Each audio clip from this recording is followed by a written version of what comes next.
10-й юбилейный шахматный турнир, посвященный Дню молодежи и спорта Турции, состоялся в Камрадско-турецкой библиотеке. Мероприятие было посвящено памяти первому турецкому президенту Ататюрку и уже традиционно проводится в Камраде каждый год. В этом году участников, пожелавших принять участие в турнире, было намного больше, чем в предыдущие годы.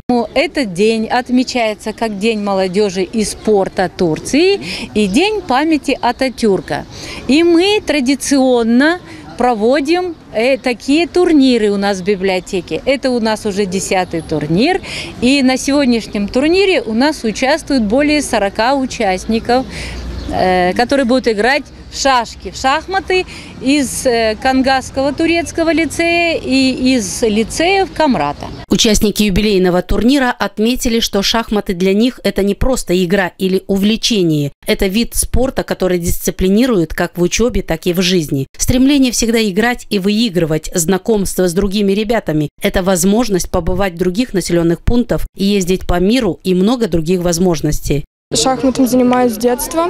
Шахматы с детства очень любила и занималась около 6 лет шахматом. Я участвовала в турнирах международного значения, ехала на соревнования в разные города и занимала призовые места. Для меня это честь, это мой первый турнир.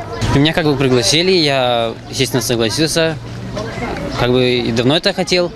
Раз уже выпал шанс, то решил его не упускать. Я была на мире, была на Европе, показала хороший результат, и этим я горжусь. Моя задача сыграть в этом турнире хорошо и достигнуть победы. Шахматы – это интеллектуальная игра, учат тренера ребят. Она развивает у детей ум, логику и помогает им потом во взрослой жизни принимать ответственные решения. В этом виде спорта каждое движение руки и выполнение какого-то хода, это он индивидуально должен принять решение. И если он ошибку совершит, а в жизни мы тоже иногда совершаем. И вот это помогает не совершать ошибку, потому что на ошибках мы и учимся.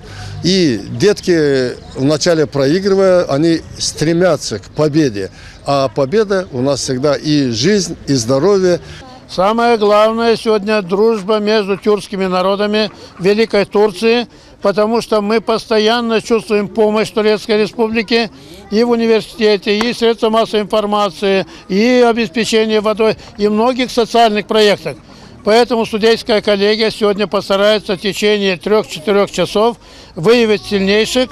Мы скажем добро пожаловать на следующий год.